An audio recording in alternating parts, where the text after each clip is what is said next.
Praise the Lord. கிறிஸ்துவின் சமாதானம் தவக்கால பயணத்தில் 9வது நாளில் நாம் நடந்து கொண்டிருக்கிறோம். இன்னைக்கு ரீகான்சைல், அதாவது ஒப்புரவு அப்படின்ற ஒரு தலைப்பில் இன்னைக்கு நம்ம தியானிக்கவிருக்கிறோம். மத்தேயு புத்தகம் 5வது அதிகாரம் 23 24 இறை வசனங்கள் இப்படி சொல்லுகிறது. ஆகையால் நீங்கள் உங்கள் காணிக்கையை பலிபீடத்தில் செலுத்த வரும் பொழுது உங்கள் சகோதரர் சகோதரிகள் எவருக்கும் உங்கள் மேல் ஏதோ மனத்தாங்கள் உண்டென அங்கே நினைவுற்றால் அங்கேயே பலிபீடத்தின் முன் உங்கள் காணிக்கையை வைத்துவிட்டு போய் முதலில் அவரிடம் நல்லுறவு ஏற்படுத்திக் கொள்ளுங்கள். பின்பு வந்து உங்கள் காணிக்கைகளை செலுத்துங்கள். Praise the Lord. இது இன்னைக்குள்ள நற்செய்தி. இங்கே நம்ம யார் மேலாவது, இப்போ நமக்கு யார் மேலாவது மனத்தாங்கள் இருந்தால் நம்ம போயிட்டு சரி பரவாயில்ல ரீகன்சைல் பண்ணுறது சரி. நம்ம மேலே யார் மனத்தாங்கள் இருக்காங்கன்னு எப்படி கண்டுபிடிக்கிறது? ஆனால் வசனம் சொல்லுகிறது, நீங்கள் ஊரில் உள்ள யாரெல்லாம் என் மேலே கோச்சிட்டு இருக்கிறாங்களோ அது பற்றி இல்லை. வசனம் தெளிவாக சொல்லுது, உங்கள் சகோதர சகோதரிகளுக்குள், உங்கள் வீட்டில், உங்களுடைய உற்றார் உறவினர்கள் மத்தியில், இல்லை நீங்கள் எங்கே வேலை செய்கிறீங்க அந்த இடத்துல, நீங்கள் எந்த இடத்துல இறை பணி செய்து கொண்டு இருக்கிறீங்க அந்த இடத்துல உங்கள் மீது, நீங்கள் அவங்கள் மீதுன்னு சொல்லலை, உங்கள் மீது அவர்களுக்கு ஏதோ ஒரு மனத்தாங்கள் அப்படின்னு இருக்கிறதுன்னு உங்களுக்கு தெரிஞ்சிருக்கு. உங்களுக்கு தெரியாமல் இருந்தால் பரவாயில்ல, ஆனால் தெரிஞ்சிருச்சு. அப்போ நீங்கள் காணிக்கை அதை செட்டில் பண்ணாமல் நீங்கள் ஆண்டவர் முன்னுக்கு காணிக்கை எடுத்துகிட்டு வர்றது சரியாக இருக்காது. அப்படின்னா காணிக்கை எடுத்துகிட்டு வாங்க, ஆனால் கொடுக்க முடியாது. போய் செட்டில் பண்ண வேண்டியது செட்டில் பண்ணிவிட்டு அவர்கள் மனத்தாங்கள் இருந்தால் போய் ஒரு ஒப்புரவு செய்யணும், ஒரு நல்ல உறவை ஏற்படுத்தி கொண்டு அதுக்கப்புறம் வந்து காணிக்கைகளை செலுத்துங்கன்னு ஆண்டவர் சொல்கிறார். ஆனால் இன்றைக்கி நம்ம காணிக்கை எப்படி கொடுக்குறோம்? இன்றைக்கி டாபிக் காணிக்கை பற்றி இல்லை. ஆனால் காணிக்கை அப்படியே கொடுக்கும்போது நம்ம இஷ்டத்துக்கு கொடுக்குறோம் அப்படின்னு நினச்சிட்டு இருக்கோம். அதாவது எனக்கு விருப்பப்பட்டு நான் கொடுக்குறேன், அது தப்பு கிடையாது. ஆனால் அந்த காணிக்கை கடவுளுக்கு ஏற்றதாக இருக்குமா? கடவுள் விருப்பப்படுற காணிக்கையாக அது இருக்குமா அப்படின்றது ஒரு மிகப்பெரிய கேள்விக்குறிங்க. ஏன்னாக்கா வசனம் தெளிவாக சொல்லுது. இன்றைக்கி இப்போ பார்த்துட்டோம், நீங்கள் அந்த காணிக்கை கொடுக்க வரும் பொழுது நாம் எந்த மனநிலையில் இருக்கின்றோம்? அந்த மனநிலை அமைதியாக இருக்கா இல்லை கேள்விக்குறியோடு இருக்கா? அப்போ மனநிலை தான் முக்கியம். இப்படி இந்த மனநிலை நல்ல சமாதானமாக சந்தோஷமான முறையில் நான் காணிக்கை செலுத்த வரும்பொழுது கடவுள் அந்த காணிக்கை ஏற்றுக்கொள்கிறார். ஆனால் எனக்குள்ள ஒரு வருடல் இருக்குது, அவன் மாசில் பார்த்தாச்சு, அவங்க உட்காந்துருக்கிறான், அப்படி கண்ணில் அப்படி திரும்பி பார்க்காம அப்படியே மாஸ் முடிஞ்சு இப்படி கிளம்பிடுவோம் அப்படின்னு நான் நினைக்கிறேன் பாருங்க. அப்போ இது என் மனசுக்குள்ளே இது ஒரு வருடல் ஒன்று இருக்குது, ஒரு கேள்விக்குறி ஒன்று இருக்குது, ஒரு குழப்பம் ஒன்று இருக்குது. ஒருத்தவங்கள்ட்ட பேசலை, இன்னைக்கு பேசலாமா, நம்மளை பார்த்துட்டாங்களா, மனசு ஒரு மாதிரியாக இருக்குமே, அதனால் மூஞ்சி மறைச்சிக்கிட்டு இப்படி போயிடுமா, இல்லை இங்கே உட்கார வேணாம் அடுத்த சீட்டுக்கு மாறி போயிடுமா, திருப்பலியில் இதெல்லாம் நடக்குது இல்லையா? ஆனால் இந்த ஒரு மன காயத்தோட, இந்த ஒரு மனதில் இருக்கிற புண் இதோட நம்ம போய் ஆண்டவருடைய திவ்ய நற்கருணையை வாங்க முடியாதுங்க.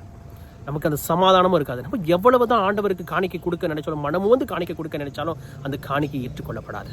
வசன தெளிவாக சொல்லுது, உங்கள் மனநிலை சமாதானத்தோடு இருக்கணும். அந்த மனநிலை சமாதானத்தோடு இருக்கும் பொழுதுதான் நாம் ஆண்டவருக்கு கொடுப்பதை ஆண்டவர் ஏற்றுக்கொள்வார்.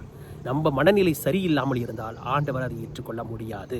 அப்ப இது எங்க பார்க்கிறோம் அப்படின்னு கேட்டீங்கன்னா, இன்றைய முதல் வாசகத்துல கடவுள் எசேக்கியேல் புத்தகத்தின் வழியா சொல்றாரு, இந்த தவறு பண்ணவங்க, நீங்க பாவத்துல இருக்கிறீங்க, தவறு பண்றீங்க அப்படின்னாக்கா நீங்கள் மனம் மாறி வந்துருங்க. நீங்கள் மனம் மாறினால் வாழ்வீர்கள், இல்லைனா சாவீர்கள்.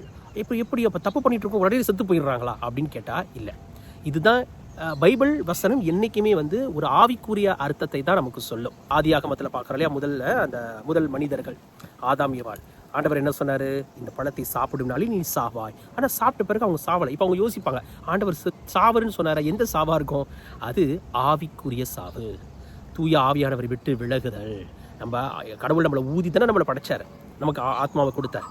ஊதி என்பது கடவுளுடைய ஆவி நமக்குள்ளே இருக்குது. அப்போ அந்த கடவுளுடைய ஆவியை நாம் இழந்து விடுவோம். இது திருவெளிப்பாட்டு நூல் புக் ஆஃப் ரெவலேஷனில் சொல்லும் பொழுது 2ஆம் சாவு நிறைய இடத்துல ஆண்டவர் வெளிப்படுத்துவார்.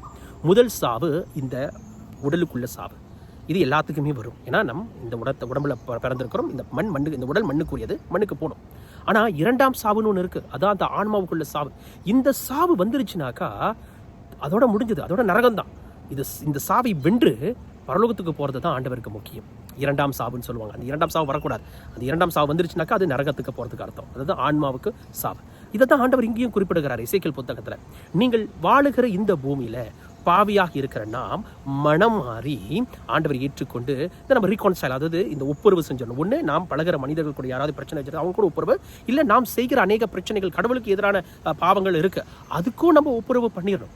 அப்பதான் அந்த மனசுக்குள்ள அந்த அமைதி, நிம்மதி. ஏன்னா நிறைய தடவை ஆண்டவர் சொல்கிறாரு, நம்மளை நியாயம் தீர்க்கிறது வேற யாரும் கிடையாது, நாம் செய்கிற செயல்களே நமக்கு நியாயம் தீர்க்கும். நம்ம பண்ற நம்முடைய மனசாட்சியை நம்மளுக்கு கொள்ளும். சில பேர் சொல்லுவாங்களே மனசாட்சி நம்மளுக்கு கொன்றோம் அப்படின்னு. அப்படிதான் நிறைய நேரத்தில் நம்ம தப்பு பண்ணிருக்கோம், அதுதான் நமக்கு உணர்த்தும்.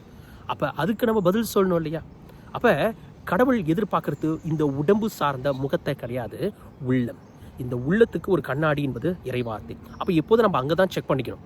இப்போ நான் ஒரு கண்ணாடி என் முகத்தை பார்த்து நான் லிப்டிக் போட்டுக்கிறேன், கண்மை அடிச்சுக்கிறேன், அழகாக கண்ணான்னு பார்க்குறேன் அப்படின்றது இருக்குல்ல, இது எங்கே நம்மளுடைய பரிசுத்தமான அந்த வாழ்க்கையை பற்றி நமக்கு கண்ணாடி எதுன்னு கேட்டிங்கன்னா திருவிவிலியம் தான், அந்த பைபிள்.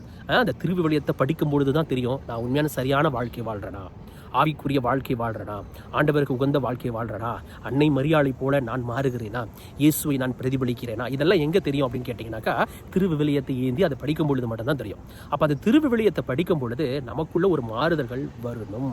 திருச்சட்ட நூல் என்ன சொல்லுது, நீ கொலை செய்யாதன்னு சொல்லுது. ஆனால் புதிய சட்டமாக்கி இயேசு கிறிஸ்து என்ன தெரியுமா சொல்கிறாரு, அது நீங்கள் செய்கிற ஆக்ஷனில் இல்லைங்க, உங்கள் மனதிலே இருக்குது. நீங்கள் போய் ஆக்ஷனில் ஒரு ஆளை கொலை பண்ண வேண்டாம், ஆனால் மனதில் அவரை திட்டுறீங்க, முட்டாளுன்றீங்க, அறிவு கட்டவன்றீங்க. அவர் சொல்றாரு, அந்த ஒரு உங்க மனநிலையிலிருந்து வருது இல்லை, அதுவே உங்களை எரி நரகத்துக்கு போய் தள்ளும். அதுக்கே நீங்க தண்டனை தீர்ப்புக்குள்ள ஆவீங்க அப்படின்னு புதிய ஏற்பாட்டில் இயேசு கிறிஸ்து இன்றைய நற்செய்தியில் சொல்றாரு. ஏன் அப்படிப்பட்ட ஒரு அதாவது மனசு தான் முக்கியம். இந்த மனதில் நான் என்ன நினைத்து செய்கிறேன். ஒரு ஆளுக்கு நான் ஒரு சாப்பாடு வாங்கி கொடுக்குறேன், மனமு வாங்கி கொடுக்கறது வேறு. வந்துருவானுங்க, எங்கேருந்து தான் வரானுங்கன்னு தெரியல, நம்ம காசு இருக்குன்னு எப்படி தெரிஞ்சது போல இருக்கு, நேராக கை நீட்டிடுவானுங்க அப்படின்னு சொல்லி ஒரு எரிச்சலோடு கொடுக்குறது நீங்கள் செய்யாமே இருந்திருக்கலாம். அதெல்லாம் அப்போ மனமும் முழு மனதோடு செய்யும் பொழுது தான் அதுக்கு விண்ணகத்தில் இருக்கிற அது ஆசிரியர் கிடைக்காது.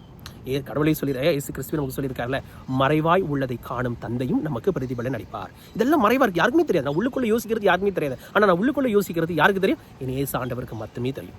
அப்போ அதை பார்க்கிற அவர் ஒவ்வொரு விஷயத்த நம்ம பார்த்துட்டு இருக்கிறாருங்க. பைபிளில் ஒரு வசனம் கூட இருக்குது, 2 ஆவிக்குரியவர்கள் பேசும் பொழுது கடவுள் அதை நேராக பார்த்துக்கிட்டு இருக்காரு அப்படின்னு. இந்த வழியில் இருக்கிறவர்களுடைய மனநிலையை ஆண்டவர் ஆய்ந்து அறிகிறார். அதனால தான் மன ஆய்வு. இந்த தவசு காலம், இந்த தவக்காலத்தோடைய பயணமே நம் உள்ளத்தை ஆய்வு செய்கிறது தான். என் உள்ளம் உண்மையாலுமே கடவுள்கிட்ட இருக்கா, இல்லை இந்த உலகத்தில் அடிமையாக இருக்கா?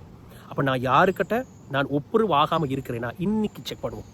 இன்னும் யாருக்கிட்ட என்னால் ஒவ்வொரு இடத்துக்கும் போக முடியுது. இப்போ ஒரு சில பேருக்கு நான் சொல்லுவேன், உங்களுடைய ஃபோனை, என்னுடைய ஃபோன் கையில் இருக்குன்னா என் வீட்டில் வைக்கும் போது நான் தைரியமாக என்னால் விற்க முடியுது, என் மனைவி பார்க்குறாங்க, என் பிள்ளைங்க பார்க்குற தைரியமாக என்னால் அந்த ஃபோன் மண்ணுக்கு வைக்க முடியுது அப்படின்னா எனக்குள்ள ஒன்றும் இல்லை, நான் எந்த ஒரு தப்பான காரியம் செய்யலாம் அப்படின்னு அர்த்தம்.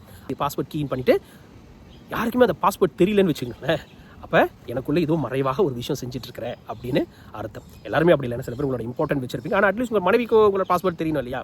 இப்போ என்னுடைய பாஸ்வேர்ட் கேட்டிங்கன்னா எங்கள் வீட்டில் அது நான் பாய்க்கிறது தான் பேர் தான் என் ஃபோனு, ஆனால் அது ஆக்சுவலி அது பப்ளிக் ஃபோன். எங்கள் வீட்டில் எல்லாருமே பாய்ப்பாங்க, அதை எல்லாத்துக்குமே தெரியும். அப்போ இதில் நான் ஏன் சொல்ல வரேன் அப்படின்னாக்கா, எந்த ஒரு ஒளிவு மறைவு இன்றி எங்கள் ஃபோன் எல்லாத்துக்கும் கொடுக்காம போங்க, அது பிரச்சனை இல்லை. இதில் செய்தி என்னன்னா, நான் மறைவாக எதையும் செய்யக்கூடாது. இது ஏன் நான் சொல்கிறேன்னா, அப்போ நம்ம ஏதோ ஒன்று மறைச்சி வச்சுட்டு இருக்கிறோன்னா ஒரு பிரச்சனை அந்த இடத்துல இருக்குது அப்படின்னு அர்த்தம். நான் ஒரு ஆளுக்கிட்ட அவங்க என்னை பார்க்கக்கூடாது, நான் என்னை மறைச்சிக்கிட்ட நான் தள்ளிட்டு போகிறேன்னா எனக்கு அவங்களுக்கு ஏதோ மனத்தாங்கல் இருக்குது அப்படின்னு அர்த்தம். இல்லை சர்ச்சில் இப்போ குருவானவர் வராரு இருக்கட்டும், இல்லை பெரியவங்க யாராச்சும் இருக்கட்டும், பேசும்போது ஒரு மன அமைதி இல்லாமல் இருக்குதுன்னு வச்சுக்கலாம், அப்போ ஏதோ ஒரு மனத்தாங்கல் அந்த இடத்துல இருக்குன்னு தான் அர்த்தம். அப்போ இதோட நான் போய் காணிக்கை செலுத்த வர முடியாது. நம்ம எல்லாம் சர்ச்சுக்கு போய் காணிக்கை கொடுப்போம், அதுக்குன்னு பரவாயில்ல நம்ம காணிக்கை கொடுக்க வேண்டாம் அப்படின்னு நான் சொல்லலை, காணிக்கை கொடுக்கணும். ஆனால் அதுக்கு போகிறதுக்கு முன்னாடி நல்ல ஒரு பாவ சங்கீதனம் செஞ்சுட்டு அந்த நபரை நம்ப மன்னிச்சுட்டு, சில பேர் கேட்கலாம், அவன் என் மேலே கூச்சிக்கிட்டதுக்கு நான் என்னங்க பண்ண முடியும் அப்படின்னா, அந்த உறவுகளை நம்ம சரி செய்ய பார்க்கணும். போய் மன்னிப்பு கேட்ட, இல்லை பரவாயில்ல வாங்க அட்ஜஸ்ட் பண்ணிட்டு போவோம் அப்படின்னு சொல்லிட்டு ஒரு ஆண்டவர் இயேசு கிறிஸ்து என்ன செய்திருப்பாரோ அதையும் நம்ம அந்த இடத்துல செய்யணும். ஏன்னா நம்ம யாரை பிரதிபலிக்கிறோம்? இயேசு ஆண்டவரை பிரதிபலிக்கிறோம். Praise the Lord. இன்னைக்கு இந்த 9வது நாள் தவம் நம்ம யோசிப்பது ஒரு ஒப்புரவு. நாம் பார்க்கிற மனிதர்களோடு ஒப்புரவு செஞ்சு ஆகணும். ஆனால் அந்த மனிதருக்கு நம்ம அன்பு செய்யாமல், அவர்கள் மீது பொறாமல், ஒரு விருப்பம் காமிச்சுக்கிட்டு பார்க்க முடியாத கடவுளை நம்ம அன்பு செய்கிறேன்னு சொன்னால் அது போய். Praise the Lord. கிறிஸ்துவின் சமாதானம்.